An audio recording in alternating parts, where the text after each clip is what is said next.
Welcome everyone to the Fermentation Association's webinar of Best Practices for Cash Flow Management. I'm Amelia Nielsen-Stoll, editor of TFA. We are a trade group that was launched to support producers who use fermentation to create delicious and often healthful food and beverages. Our goals are to help educate consumers about fermentation and its benefits, support scientific research into those health benefits, and work with food safety authorities to establish clearer and more appropriate regulations in regards to fermentation.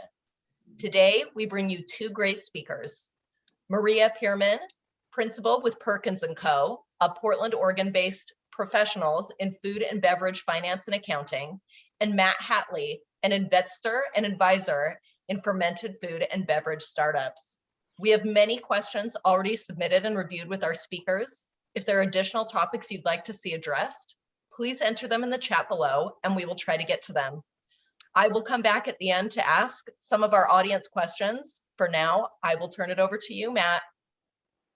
Great, thank you, Amelia.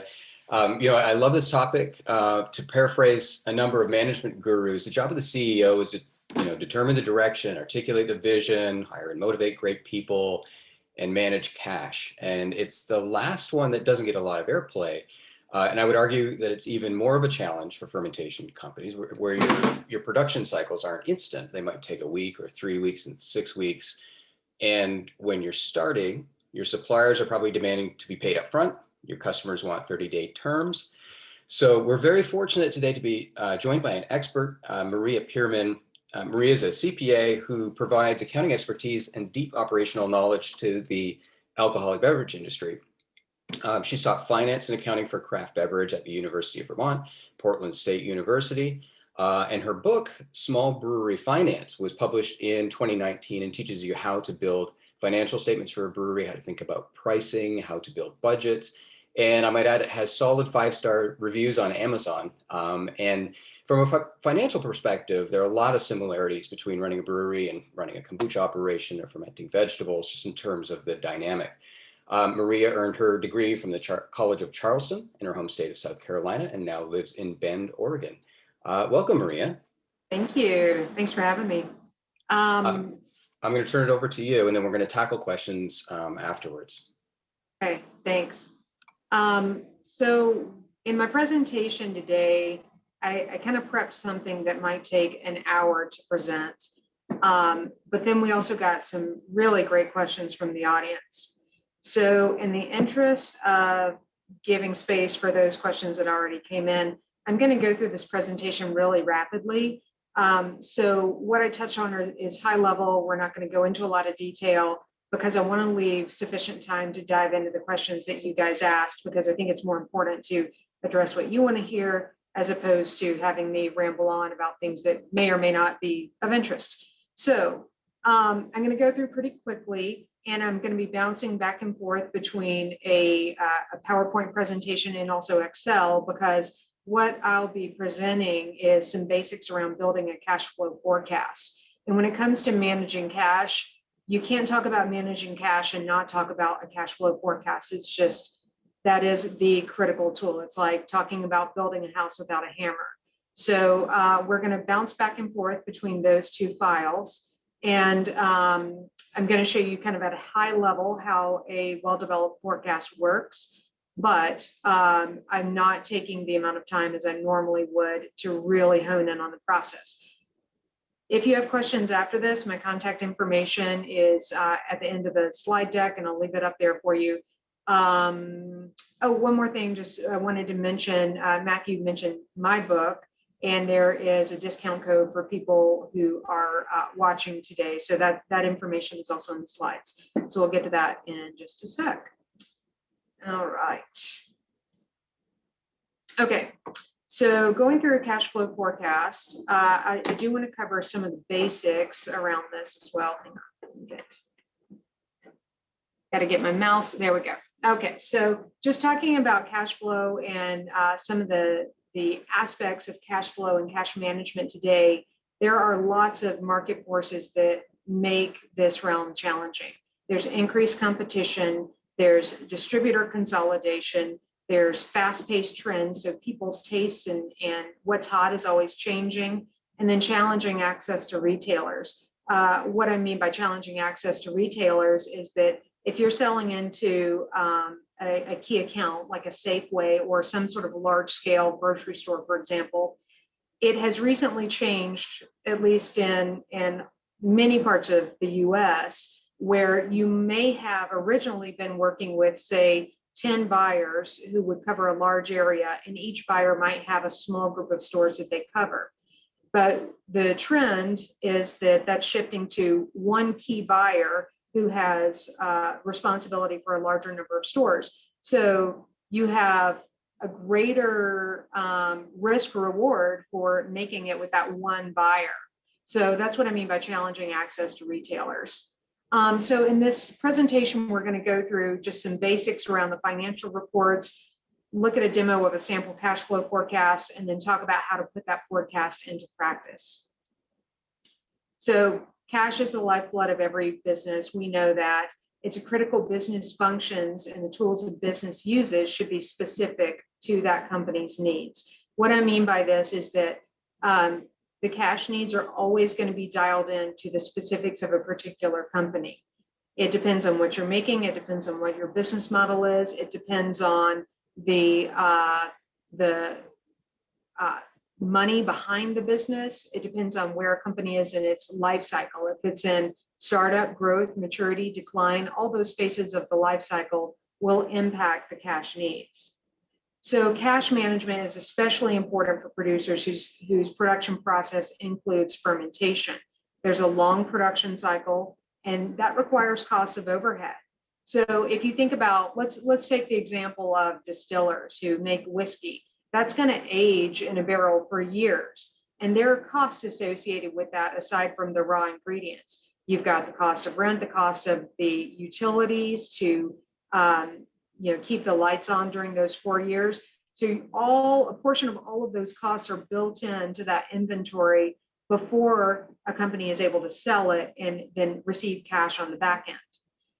Also, there's a long payment cycle for AR. So some distributors might require or might box you into a payment cycle where you're not getting paid on your invoices until as long as 90 days in the future. That's an extreme example, but 45 days is not, 45 days is a very common example, and 45 days is a long time to wait. So these two factors make it a high cost for bringing a new product to market. Cash flow issues are going to be prevalent regardless of where you are in your life cycle, and the best way to guard against cash issues is to have a cash flow forecast. You also want to have a safety net of cash and have access to credit. Those are the three things that you really need to watch in terms of cash management. So I want to take you through the financial reports so that you understand how cash works among them. There are three primary financial reports that make up a complete set of financial statements: the balance sheet, the income statement, the statement of cash flows. These are all historical looking. It reports what happened in the past. A cash flow forecast is forward looking. A cash flow forecast is not a standard part of your financial statements. It is an ancillary report.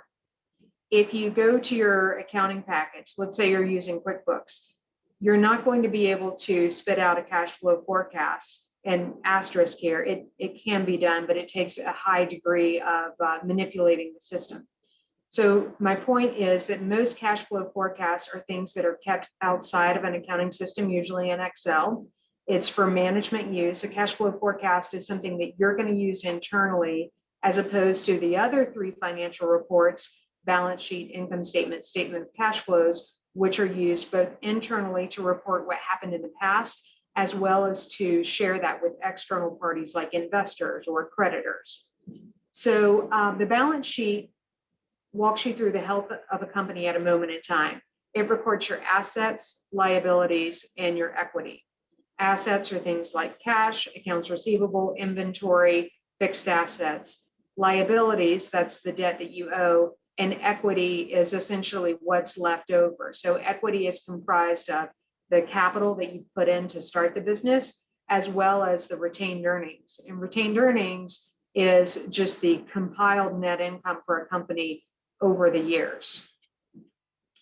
An income statement reports the performance of a company for a period in time. And this is probably the most intuitive of the financial reports to understand. It shows you how much you made, it shows you how much you spent, and what's left over. So revenues, then cost of goods sold, then expenses, and your net income. So one question that I often get from small businesses is, why doesn't my net income, or they might say, you know, my net income says that I made a lot of money, I don't have any cash in the bank. What's up with that? So the statement of cash flows is the tie between your net income and your cash balance on your balance sheet. There are uses of cash that are going to, like, you're going to use part of your net income for other uses of cash, such as purchasing equipment, purchasing inventory. You're essentially swapping cash for another asset. And that's one reason why you're going to have differences between your net income and the cash on your balance sheet or in your bank account. Another difference is that some of your revenue or some of your net income might still be in accounts receivable. So you've booked the revenue, but you haven't yet been paid for it. That's another reason why those two things might not match. So you can't just rely on your income statement to manage cash flow. You can't just rely on your bank balance to manage cash flow. The increase or decrease in cash over a period of time is not going to be equal to net income in the same period. And most food and beverage manufacturers have a portion of labor and overhead built into the cost of inventory. However, you must pay these types of expenses before receiving the associated revenue. And so this speaks to the cash conversion cycle. The cash conversion cycle is basically the time between when you spend money to purchase ingredients or keep the lights on, whatever, between the purchases that you make versus when you can make a product, sell it, and collect the revenue. So cash conversion cycle gets longer as a product's production cycle lengthens. And again, going back to that idea of a spirits producer, they have significant overhead in the product. Even though the barrel ages for years, you still have to make those payments to rent and utilities each month. So the rhythm of your cash flow is not going to match the rhythm of your income. And cash flow management is all about bridging that gap. So to bridge that gap, the tool that we use is a cash flow forecast, and there are different components within that. Let me switch over to the Excel doc and we can walk through this list of components together. Okay, so that slide that we just left, and actually let me pause. You guys can see my Excel doc, yes? Matthew, can you see the Excel? Sorry, yes, I can. And Okay, you could probably make it just a little bit bigger okay. or zoom in on the figures. Okay. Okay. So in this example, this is the cash flow workbook that I like. I think it's really robust and allows you enough detail to really get granular if you need to. So there's multiple tabs you can see at the bottom of this spreadsheet. In this example, I have an instructions tab. I have a summary tab, and you can think of the summary as like a lead sheet where you don't actually input any of the data into this summary. The data is all fed from tabs that follow behind it. And then you've got your AR aging, your AP aging,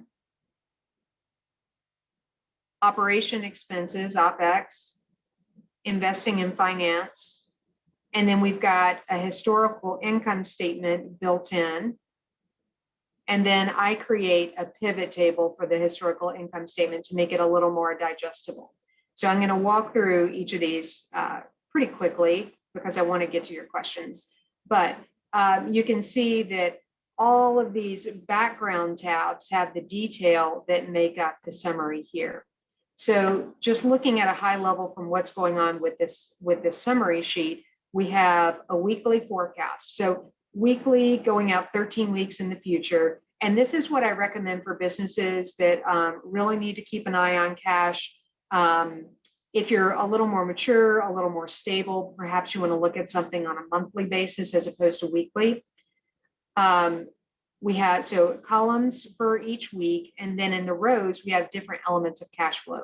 So we have receipt of AR, payment of AP, OPEX, investing in financing. And so this means money that you're going to spend to purchase equipment.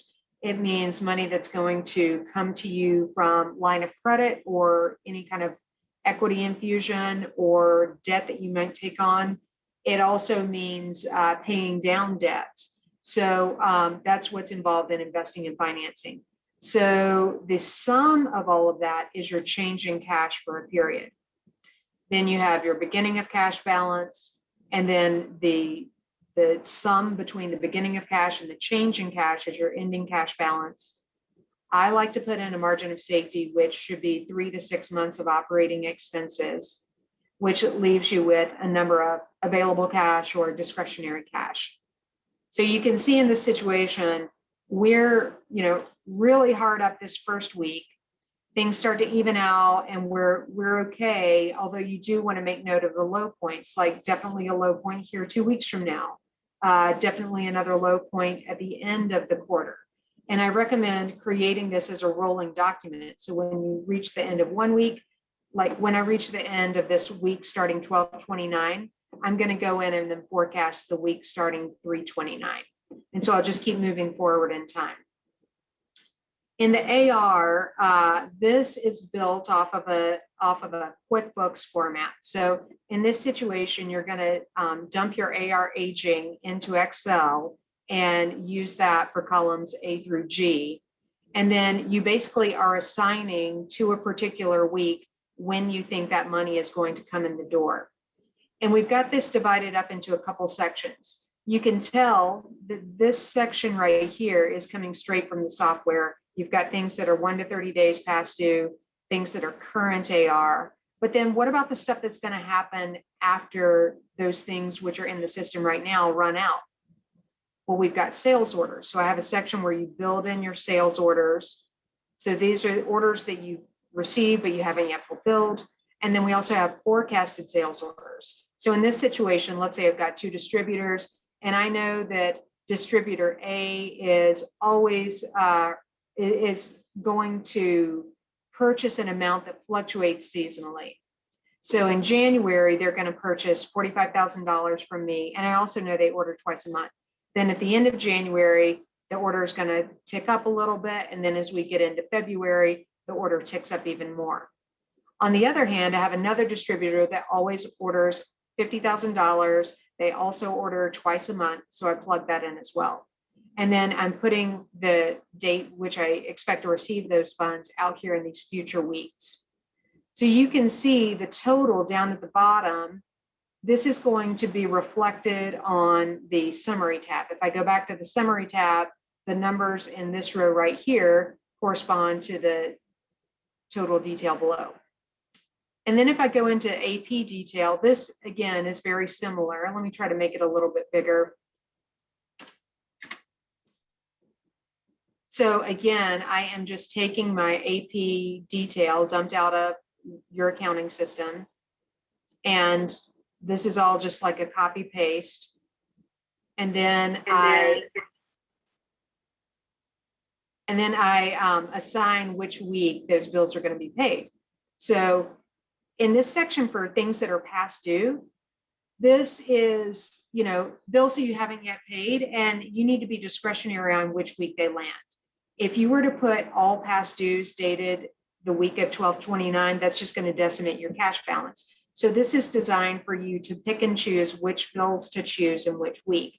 And this is something that you're going to have to know based off of your vendor relationship, based off of your available cash, where the priority lies. But at least this level of detail allows you to hone in on which particular week you want to put that payment in. And also remember that you need to account for time to get a check in the mail and for it to hit if you're using checks. So at the bottom of this, your AP totals up. And then if I go back to my summary tab, you can see that the AP is reflected here off of that tab.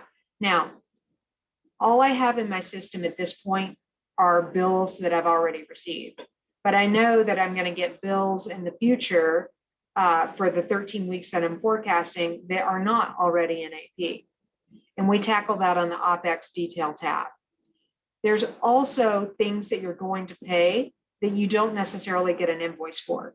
You might have guaranteed payments that you need to pay, payroll, rent, taxes, and then just discretionary spending.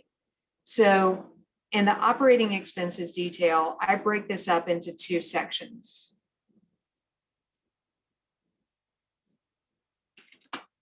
I have a section for expenses generally not invoiced, and then a second section for expenses generally invoiced. So you can tell that the first 4 or 5 weeks are blocked off because anything that I will get an invoice for that I have to pay within the next 4 or 5 weeks, it's already in my system. So that's included on the AP tab. But then I'm going to make assumptions for these things that generally get invoiced for the future weeks to come. And this is where the historical income statement comes in. So if I know that I want to forecast for direct materials that I don't already have a bill for, the way that I do that is by using the historical income statement. In this tab, I know the text is really small, but you don't need to read it. Let me just talk you through. So I've dumped in the last 24 months of my income statement, and I've also assigned a type here. So this first column, I'm basically creating larger buckets of income and expenses so that I can tag them as certain types. And then from this type column, I then create a pivot table, and I will increase the view on this. So here I've created a pivot table where I've basically assigned the row labels as my large buckets that I put into that first column. So it just kind of condenses the information. I go through all 24 months, and then over at the end, I've got my total. So remember, this is 2 years worth of data. So the way I leverage this data when it comes to forecasting operating expenses is that I might say, okay, I want to plan for direct materials, and I want to plug in on average what I spend. I'm going to plan on paying for this once every 2 weeks. So in this example, I know that my rhythm for paying expenses is that I will pay payroll 1 week, pay bills the next week, pay payroll 1 week, pay bills the next week. And so if your business follows a similar type of payment cycle, that's how you would want to forecast your cash flows. So here, if you look at this formula bar, I am referring back to the pivot table that I created. So I go over to direct materials, I pick up the total, and then I know that this is 2 years worth. So I'm going to divide it by 24 months. Actually, I'm going to divide it by 48 because I expect that I am paying every 2 weeks. And I take that average for every 2 weeks and use it as my forecasted direct materials number. The other thing that I account for in this is inflation. So I'm assuming that what I pay for now is going to be 3% higher than what I paid for it over the average of the last 2 years. So I bake that into my assumptions. So you can use your historical data to leverage and allow you to forecast what you expect in the future.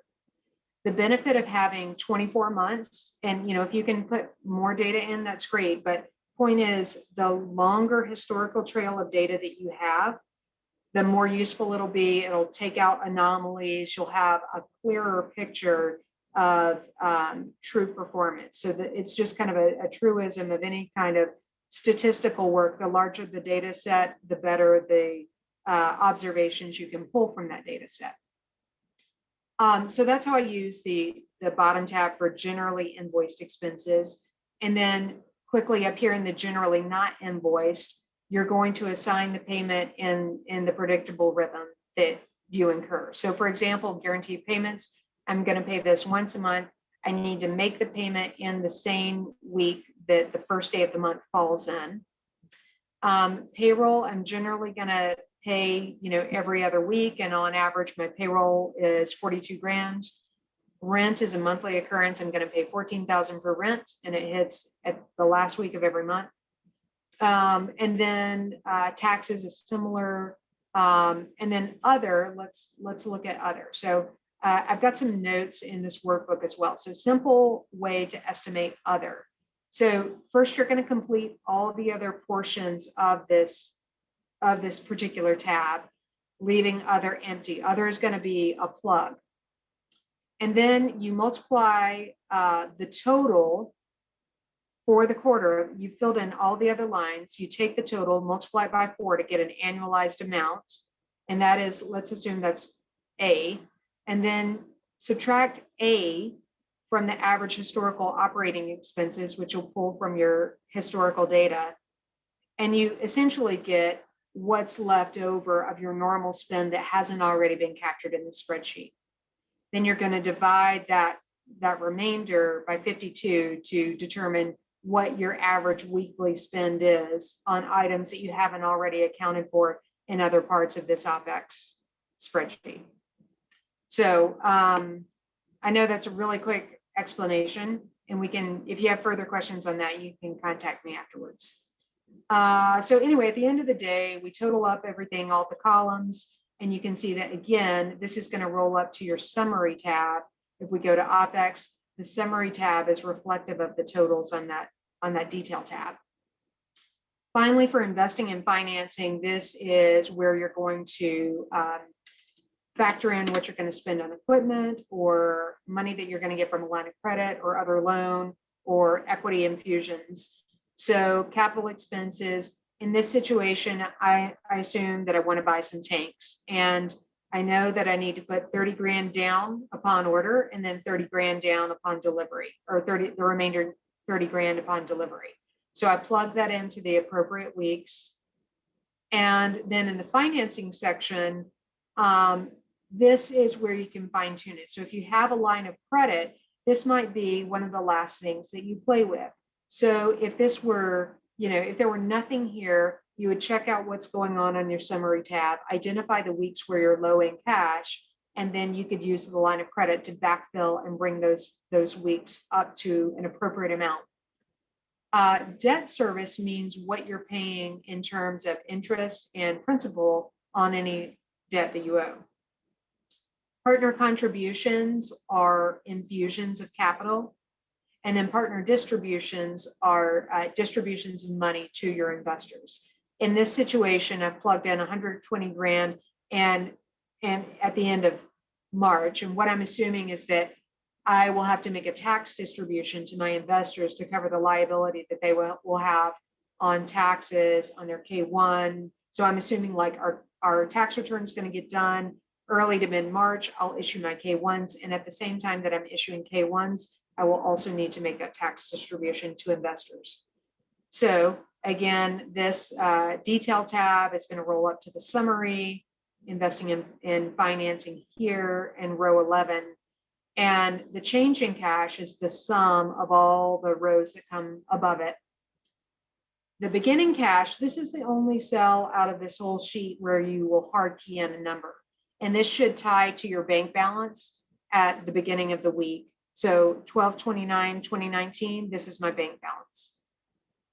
And in sum, that's how you're going to build this cash flow forecast. So let me jump back over to the presentation.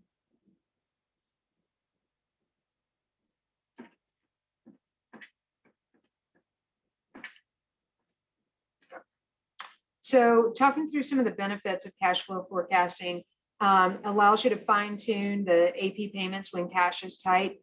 And I highly recommend going through the diligence of having that AP detail as a detailed spreadsheet within your cash flow workbook.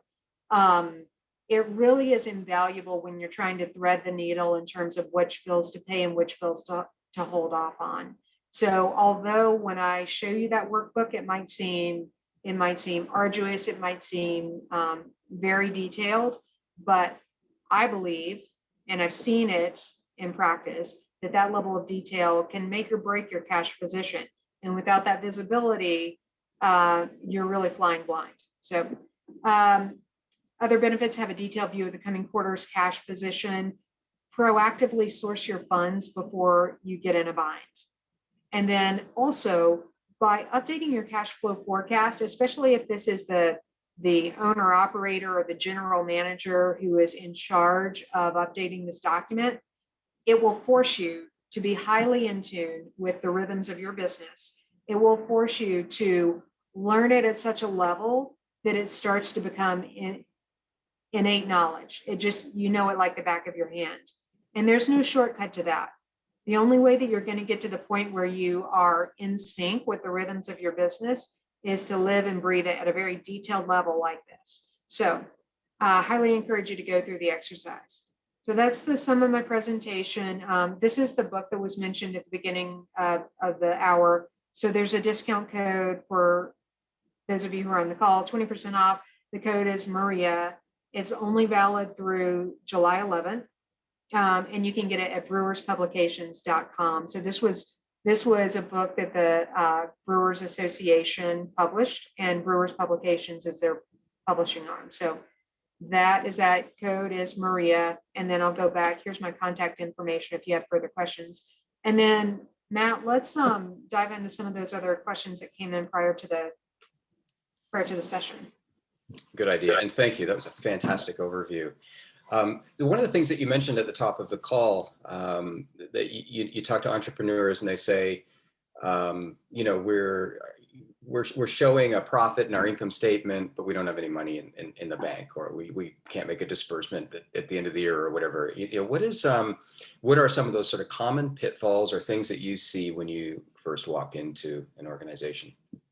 I think one of the biggest areas that I see with maybe younger businesses is chasing profitability instead of cash flow, or managing profitability instead of cash flow. And it is completely understandable because we're all hardwired to try to do things as efficiently as we can, get the best deal.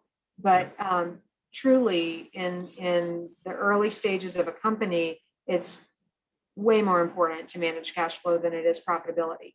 So, buying in bulk and getting a break on a price per pound is admirable. And we're all sort of attuned to think that that's what we need to do. But you got to think about the cash impacts of that. If you're buying in bulk, that means that, you may be buying more than you need, and you assume, oh, well, I'll use it in time. Okay, sure. But you're having to part with your cash now. And so it's more responsible to make sure that your cash is in a good place rather than it is to chase that profitability. And then once you kind of turn a corner and you're more self-sufficient and you've built your safety net of cash, you have sufficient working capital, then you can start to tweak on, your purchasing habits. Yeah, that's a great point. And a question we had a lot was, sort of the becoming a victim of your own success. Right? How do you deal with, or best practices for dealing with large peaks? You get that dream order from your customer, and now all of a sudden it's, you need double your throughput. Yep. If those peaks are expected, ideally you've prepared by purchasing the goods needed to satisfy the sale in advance. Most small businesses will do this with a line of credit.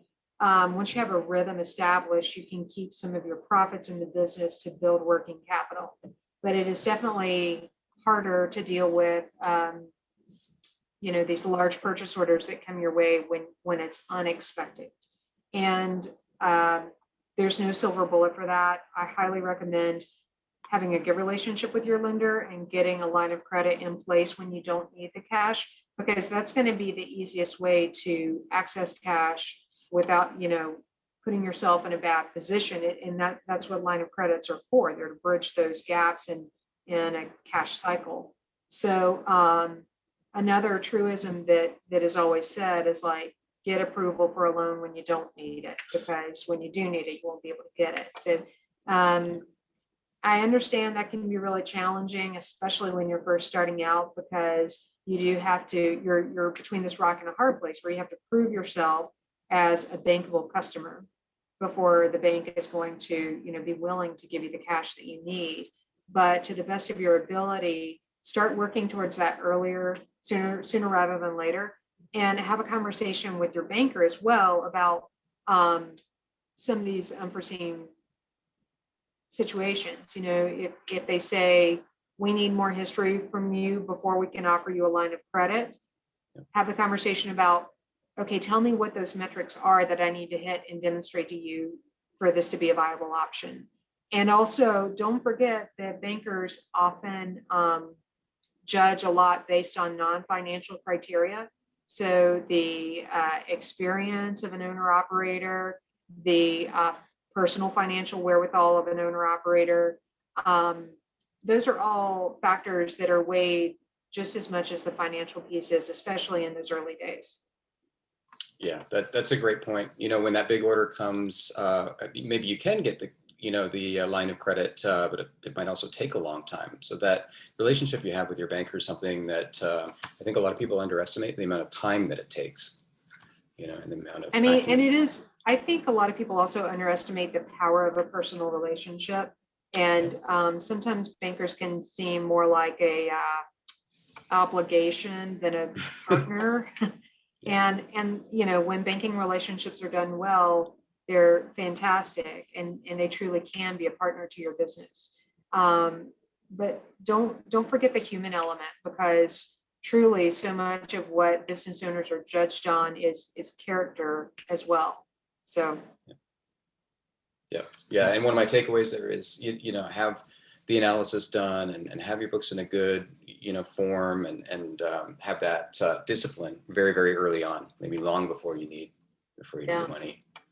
You know, and it's tough when you're first starting out. And one of the questions we had was, how do you forecast demand when you're first starting, when you don't have sort of a template or experience, or so you don't have a sense of the rhythm, you know, so that you're right sizing the operations, you're buying the right amount of inventory and raw materials, and sizing your production correctly. yeah, trying to get, I had some thoughts around all these questions, and I'm going, okay, here it is. I'm out of order. Yeah, out of order.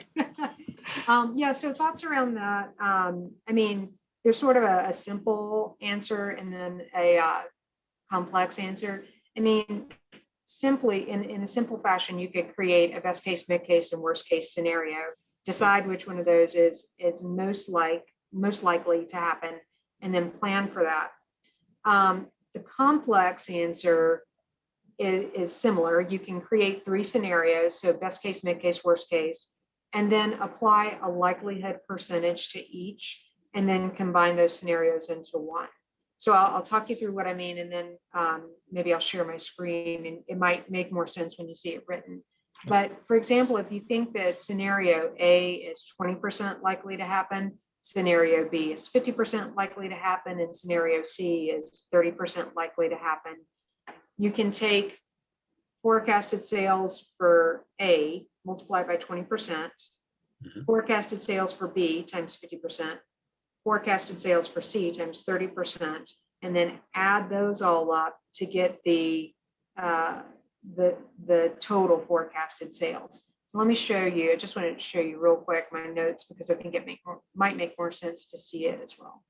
So right here where it says complex, this is what I'm talking about. So when you talk about how to plan for production correctly, you have to start that process with sales. And that's why I'm talking about sales here. So you need to come up with the sales scenario that feels appropriate. And then once those sales are forecasted, you back into your production plan. So you'll consider how long it takes to produce your goods, and then how much inventory you want to have on hand to fulfill those goods. In other words, do I want to have 30 days of inventory on hand, 60 days, 90 days? And you have to find the sweet spot that's right for you. But in an ideal world, that to me is 30 days. That's a really good inventory turnover. And therefore, your inventory that you have on hand for, say, the end of June should be equal to next month's cost of goods. And so when you forecasted your sales, and so let's say that we forecasted July sales is going to be $100,000. And let's say we've got 50% COGS. So that means our COGS are going to be $50,000. So that means that in the month of July, $50,000 of what I currently have in inventory is going to transform into COGS when I sell those goods. Therefore, the inventory that I have on hand at the end of June should be equal to that COGS, $50,000. Okay. So you do have to remember there are many, many aspects of logistics, vendor relationships. You know, another thing that's been crazy about COVID is that people can't get the stuff that they need to make their good. And so like whether it's aluminum cans or if it's access to a particular ingredient, you know, you really have to do the best that you can, keep that ideal in mind, but don't be afraid to color outside the lines. The ideal is just like a general direction and a best practice. But you have to remember there's so many variables that you're going to have to account for. But at any rate, production planning starts with sales. You got to have the sales right, and then you back into your production plan. Yeah, absolutely. This is probably a topic for a whole other webinar, but I think sometimes small companies, you know, they hesitate to understand that the sales plan is in their control, right? So as you build that forecast and you build your projected sales, then building it out into a detailed sales plan of, okay, you know, next quarter I'm anticipating I need to, you know, I want to land these 2 medium-sized accounts. I think they're going to sell X number of cases or boxes or whatever a month.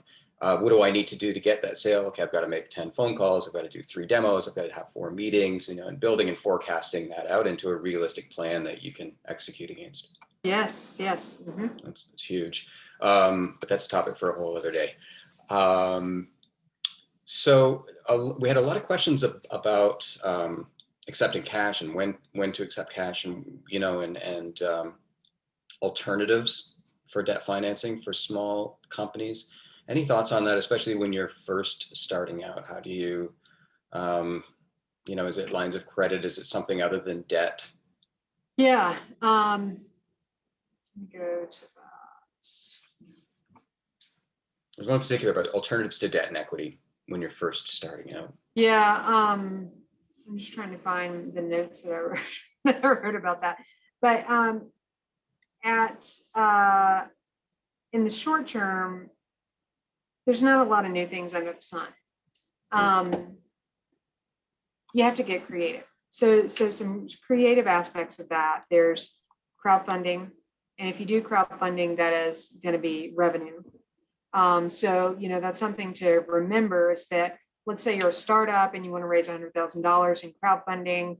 Okay, fine, but that also means that you're going to have, from a tax perspective, you're going to have $100,000 of revenue, hardly any costs associated with it, and therefore $100,000 of taxable income that you're going to have to pay tax on, and that sucks. So you know, just be prepared to be prepared for that. And if you're doing crowdfunding, like maybe you want to structure it so that you're teeing up the campaign in Q4 and then accepting cash in Q1, because it's when you receive the cash that it would become, you know, a taxable thing. So if you tee it up Q4, then you receive your cash Q1, that gives you the whole rest of the year to get your operation off the ground and get some other expenses that will like go against that $100,000 of income and lower the tax liability. Yeah. So anyway, crowdfunding is a thing. Another option is hybrid debt and equity. And so this means if I have a company and Matt wants to be an investor and he wants to purchase $10,000 of equity, that he's not going to be able to purchase that $10,000 of equity unless he also ponies up another 10 grand of debt. Mm-hmm. And so this way you get essentially double the capital. What you get 2 points of capital for every 1 point of equity that you're giving up. Now you do have debt on the books, but you still are retaining some equity. And it's a nice way to keep more of your company, but not be fully in debt. So something to think about there. And then also convertible debt. Convertible debt is debt that has the possibility of turning into equity in the future. Again, if I'm a business owner, Matt's an investor, he might give me convertible debt. And what that means is he's going to give me $10,000 today, but in the future, there's something that will happen that will trigger that to become equity. It is either at his discretion or it might be at a certain point in time, or it might be some financial metric or threshold that's crossed that then triggers that to become equity. So that is one thing. I guess one consideration in convertible debt is, I mean, it is debt on your balance sheet. It also gives you some runway to put some other things in motion before you actually have given up that equity. So something to consider there. Put options is another option that mitigates risks for investors. So this means that Matt wants to invest and he gives me $10,000 of equity. And then if he has a put option, he can at some point in the future decide, hey, I'm out, I'm taking my chips back off the table. So then at that point, me as a business owner, I have to either pay him back his money.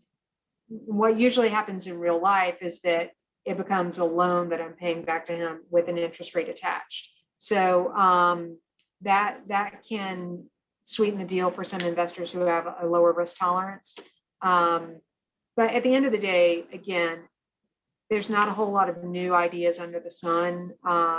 It's kind of choosing, being aware of all the options and choosing the one that has the right degree of flexibility for you. Yeah, great point. So I'm going to jump around again and go to another really popular question topic, which is pricing. Thinking about pricing in terms of retail versus wholesale, which even gets more complicated when you have the extra layer of a distributor involved. What are some best practices there?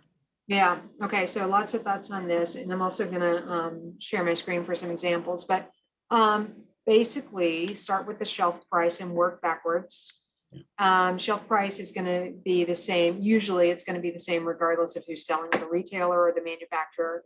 Like if you're selling your good at a farmer's market, you're probably going to want to have that price the same as what somebody could buy it for at Whole Foods.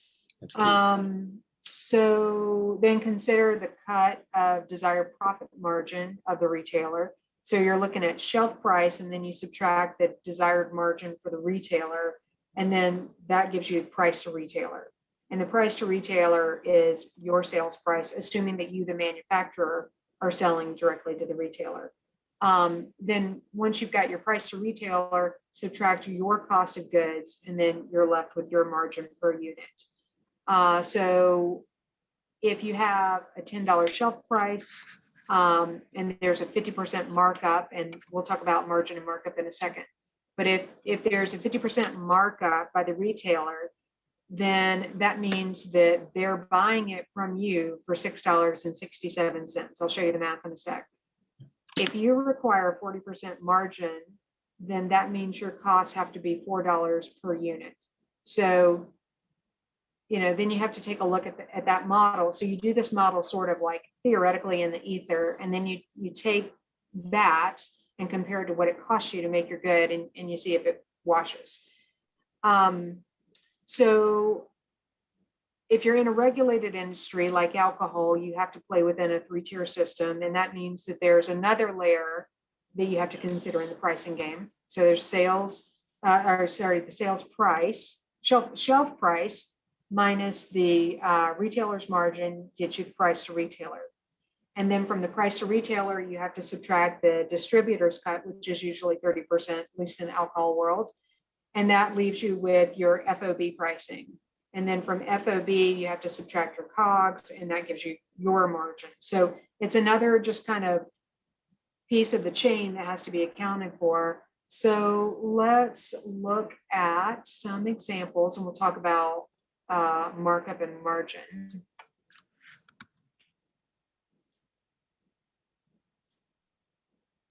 Okay, so markup is the percentage increase added to the cost of good.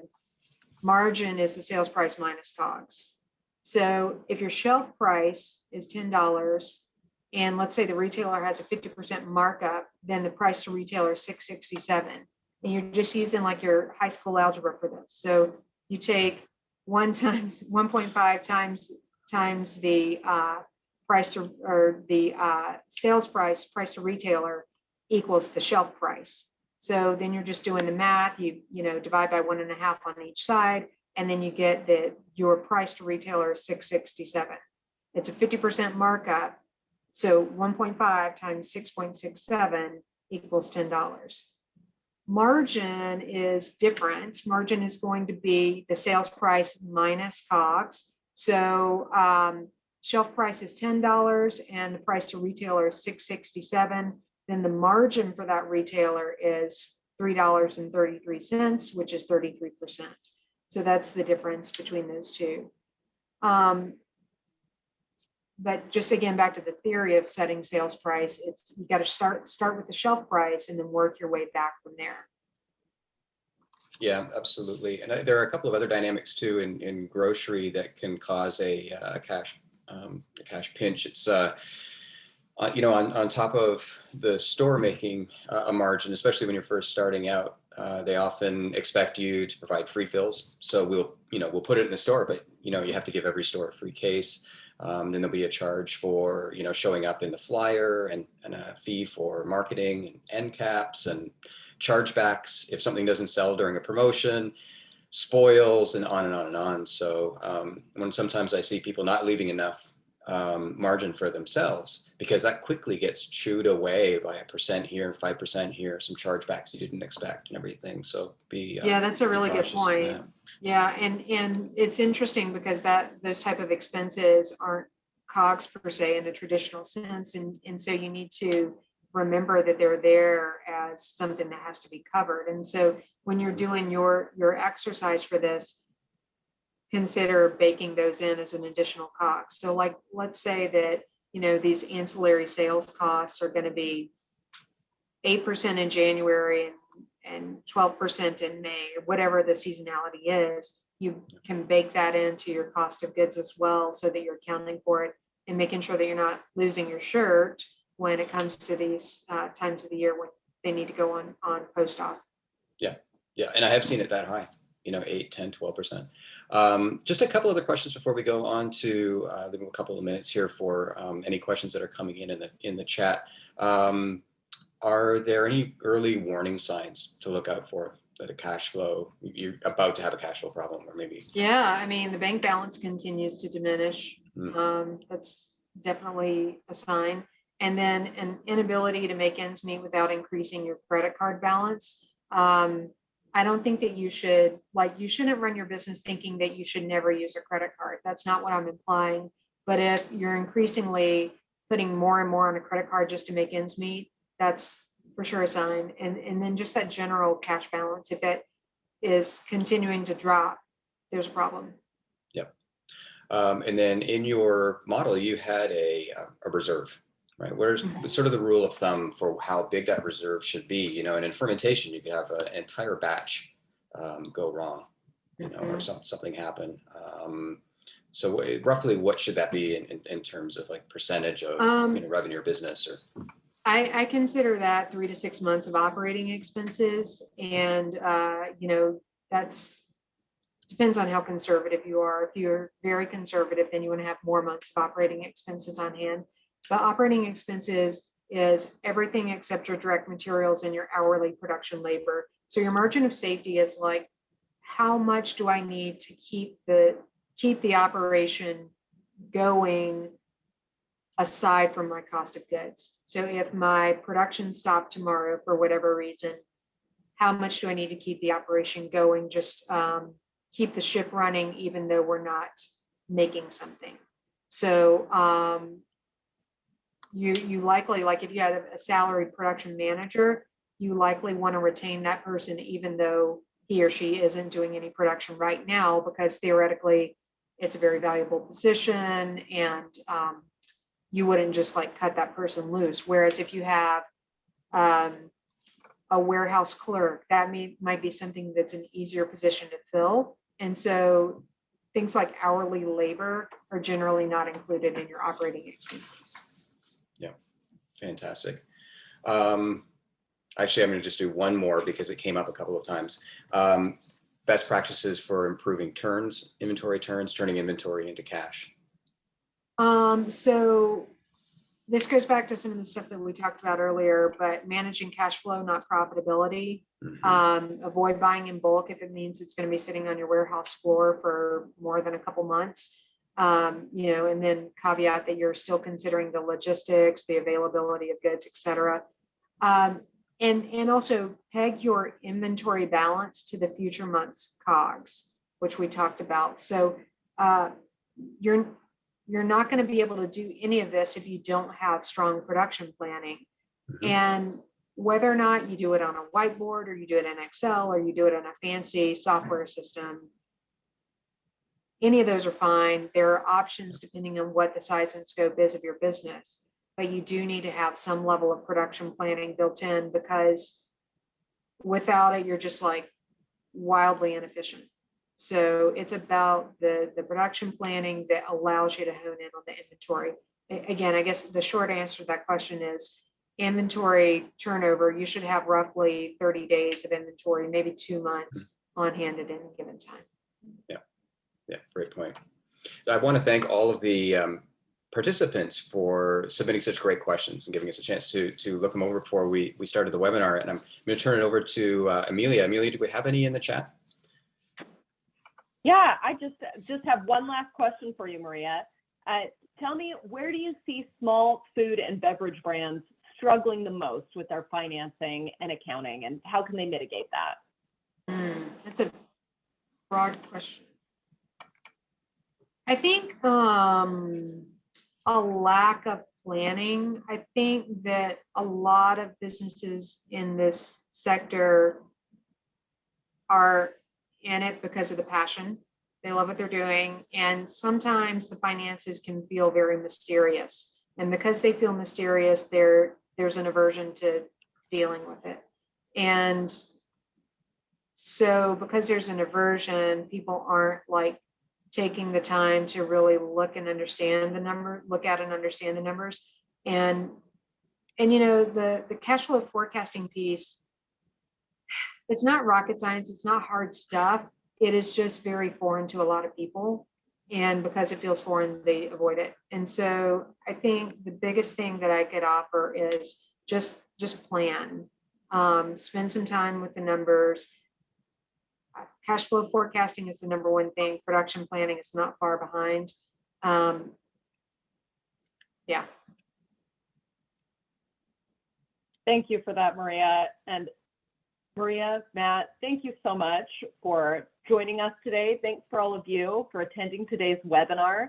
We will be posting a recording on TFA's website in the next 24 hours. The Brewers Association has also offered a discount for 20% off all Brewers Publications books. Please use code MARIA on their website, brewerspublications.com, through July 11th to score that discount. I will put that in our chat as well to make sure you can all take advantage of it. We're also so thrilled to announce registration is open for TFA's first live conference in November, Fermentation 2021. Please go to fermentationassociation.org to get your ticket. We also have a number of great webinars coming up in the next few weeks. Managing Microbes to Control Quality with Dr. Ben Wolf, Dr. Maria Marco, Chef Courtney Burns, and cheesemaker Mateo Keller. Also join us for our food and flavor webinar, Beyond Kombucha, Puer, June, and Dark Tea. Please go to fermentationassociation.org to check these out and register. And while you're there, subscribe to our YouTube channel and our Instagram account. Thank you so much, everyone. Thank you. Bye, everyone.